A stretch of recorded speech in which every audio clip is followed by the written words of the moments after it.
روحانیت حاصل ہی اس آدمی کو ہوتی ہے جو دنیا سے منہ موڑ لے. منہ موڑنے سے مراد یہ نہیں کہ ترک دنیا کر لے، بلکہ اس سے مراد یہ ہے کہ جس کے دل سے دنیا کی محبت نکل جائے. وہ مال و زر کماتا تو ہے، لیکن اس لیے نہیں کہ وہ عیش کی زندگی گزار سکے یا اس کو جمع کر لے، بلکہ وہ اس لیے کماتا ہے کہ اس کے جسم اور روح کا رشتہ قائم رہ سکے، اس کے ڈیپینڈنٹس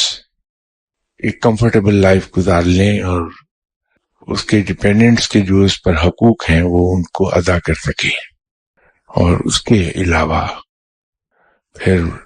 خلق خدا کی وہ خدمت کر سکے اپنی اسی کمائی سے.